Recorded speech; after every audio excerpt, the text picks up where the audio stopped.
परमादरणीय भाई कमलेश मिश्रा जी, भाई एस.के. सिंह जी, मेरी सहेली शिखा तलवारी जी, डॉक्टर श्रीवास्तव जी, भाई रविकांत जी, और यहाँ उपस्थित सबके नाम तो मैं नहीं ले सकती, लेकिन सबको बहुत बहुत प्रणाम। और चूंकि आज का कार्यक्रम रामायण फेस्टिवल से भी जुड़ा है तो सबको बहुत बहुत जय श्री राम। ये मेरा सौभाग्य है कि मुझे अनायास अहुआ से जुड़ने का अवसर प्राप्त हुआ और श्रेय जाता है भाई नवीन चंद्रा जी को और डॉक्टर एस.के. सिंह जी को। सच पूछा जाए तो मैं इलाहाबाद यूनिवर्सिटी से नहीं पढ़ी हूँ, इसलिए जब ये लोग आ रहे थे, पूरा एक 70-75 लोगों का प्रतिनिधि मंडल मॉरिशस, और मुझे नहीं मालूम कि मेरा फ़ोन नंबर कहाँ से मिला, और जब मुझसे संपर्क किया गया कि हम आ रहे हैं और अहुआ की ओर से आ रहे हैं, इलाहाबाद यूनिवर्सिटी एल्यूमिनाई की ओर से आ रहे हैं, आपको जोड़ना चाहते हैं, आपको प्रेसिडेंट मॉरिशस चैप्टर का बनाना चाहते हैं, तो ये मेरे लिए गौरव की बात भी थी, लेकिन थोड़ा सा घबराने की भी बात थी कि कैसे, मुझे क्यों।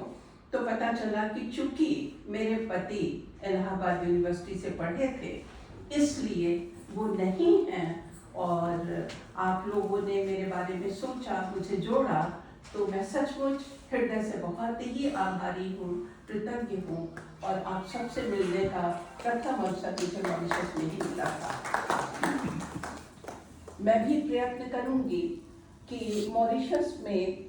जबकि बहुत कम लोग हैं जो इलाहाबाद यूनिवर्सिटी के पढ़े हुए हैं, मैं बहुत लोगों को नहीं जानती हूँ, क्योंकि ज़्यादातर लोग जब मॉरिशस से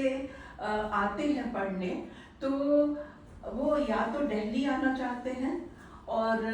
या फिर BHU ज़्यादा, तो इन दो विश्वविद्यालयों में ज़्यादा लोग आते हैं, और बाकी भी भारत के जितने विश्वविद्यालय हैं वहाँ भी हैं, लोग आते हैं, लेकिन इन दो में ज़्यादा लोगों का आना हुआ है। लेकिन कुछ हैं ऐसे लोग, मैं पता लगाऊंगी कि कौन है जो प्रयाग विश्वविद्यालय से पढ़े हैं और किस तरह से उनका भी सहयोग हम प्राप्त कर सकते हैं, ताकि एल्यूमिनाई की गतिविधियों को हम आगे बढ़ाएं। मैं हृदय से धन्यवाद देना चाहती हूँ भाई कमलेश जी को। मैं आपको सुन रही थी और मुझे आपके विचार इसलिए बहुत प्रेरणादायी लगे कि कुछ बातें आप बोल रहे थे एल्यूमिनाई के लिए, लेकिन मुझे लगा वो रामायण सेंटर के लिए भी उतने ही सत्य हैं, और कहीं तो लगा कि कहीं आप हो तो नहीं आए हैं रामायण सेंटर, क्योंकि मुझे लगता है कि हर संस्था की पीड़ा यही है। हर संस्था में कुछ लोग बहुत अधिक जोश के साथ कार्य करते हैं, और आपसे मैं ये कहना चाहूँगी भाई श्रीवास्तव जी कि आपने कहा 2 लोग मिले थे, तो हर संस्था किसी एक व्यक्ति के मनस की ही उपज होती है, और जैसे बोलते हैं कि हम अकेले चले थे और काफिला जुड़ता गया, तो इसी तरह ये सारी संस्थाओं के साथ होता है। मैं आपको हृदय से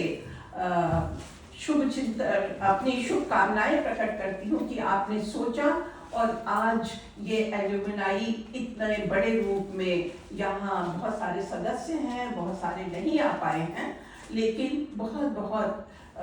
मेरी बधाई आपको कि आपने ऐसा सोचा। और अब मैं आती हूँ थोड़ा सा रामायण फेस्टिवल और थोड़ा सा रामायण विजडम। आप सब लोग इतने अधिक विद्वान, जो लोग प्रयाग विश्वविद्यालय से पढ़े हैं, मुझे मालूम है कि जो क्रीम ऑफ द इंटेलेक्चुअल्स होते थे वो इलाहाबाद यूनिवर्सिटी में उस जमाने में पढ़ने जाते थे। आप लोग सब वहाँ के हैं। आप लोगों के बीच खड़े होकर के मेरे लिए रामायण के विजडम पे बोलना बहुत एक चैलेंज है, चुनौती है, और खास करके अभी भाई रविकांत जी इतना अच्छा बोल रहे थे रामायण फेस्टिवल के बारे में, लेकिन फिर भी मुझे आदेश हुआ है तो 2-4 बातें मैं आपके सामने रखना चाहूँगी। सबसे पहले ये कि हमने मॉरिशस में रामायण सेंटर की स्थापना की है, और हमारे लिए भी 2026 का वर्ष बहुत महत्वपूर्ण है। आपने तो अपनी रजत जयंती 2025 में मना ली, हम 2026 में आपसे एक कदम पीछे हैं। और लेकिन मैं चाहूँगी कि यदि हम कोई बड़ा कार्यक्रम, हमारे दिमाग में बहुत सारी योजनाएं हैं, लेकिन चूंकि हम गवर्नमेंट के साथ काम करते हैं, ministry of art and culture के एजिस में हम काम करते हैं, तो जब तक हमें वहाँ से अनुमोदन नहीं मिल जाता है हम अनाउंस नहीं कर सकते हैं। लेकिन यदि कोई बड़ा महत्वपूर्ण कार्यक्रम हुआ तो मैं आप सबको आमंत्रित करूंगी, और मैं अभी से कह रही हूँ कि आप लोग आएंगे उसमें तो हमें बहुत अच्छा लगेगा। क्यों रामायण? मैं अभी बता रही थी कि हमारे पूर्वज जहां भी गए, जब भी गए, वो अपने साथ अपने मूल्यों को लेकर के गए। और वो मूल्य ज्यादातर, वैसे तो हमारे सभी ग्रंथों में है, और मैं हमेशा कहती हूँ कि हम भारतीय शायद इस विश्व के सबसे समृद्ध लोग हैं। मैं अपने को सबसे धनी मानती हूँ इस रूप में कि हमारे पास जितनी बड़ी ज्ञान संपदा है,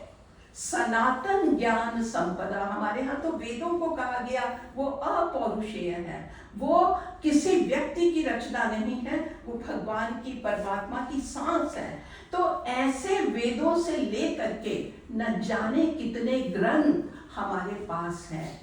हम उनके मूल्य को कभी कभी नहीं समझ पाते हैं, और हमारी ये भी ट्रेजेडी है कि यदि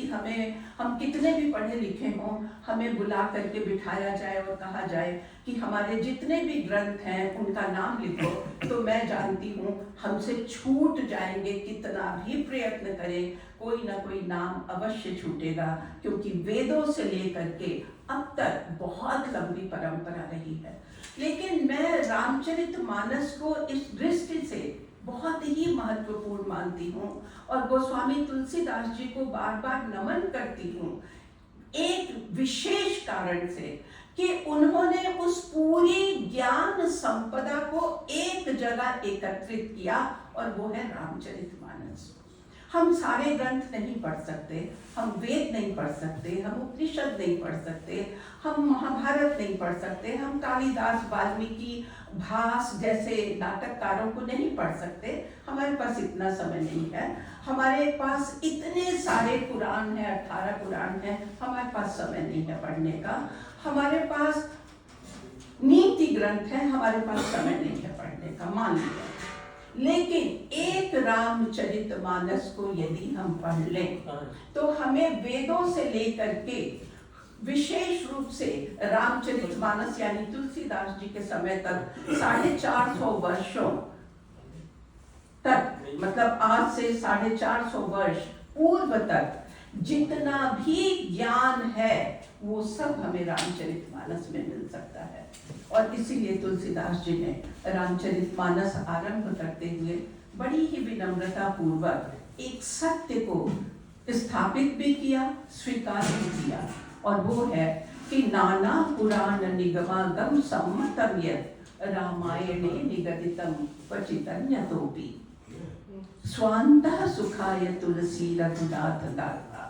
भाषा निबंधमति मंजुल मातनोति। यानी जितने भी पुराण, जितने निगम, जितने आगम, सबको तो नहीं गिनवा सकते थे तुलसीदास जी, लेकिन उन्होंने अपने इस एक श्लोक में ये स्वीकार किया कि सारी ज्ञान संपदा में से जहाँ से भी उन्हें जो कुछ अच्छा मिला उन सबको आत्मसात करते हुए उन्होंने रामचरितमानस में समाहित किया। मैं मानती हूँ कि जैसे एक मधुमक्खी विभिन्न पुष्पों का रसास्वादन करती है और अलग अलग पुष्पों से रस को इकट्ठा करके एक अलग रूप दे देती है, उसे मधु बना देती है, उसे शहद बना देती है, उसी तरह का कार्य तुलसीदास जी ने रामचरितमानस के माध्यम से किया। इसलिए रामचरितमानस ज्ञान का भंडार है, रामचरितमानस नैतिक मूल्यों का भंडार है, रामचरितमानस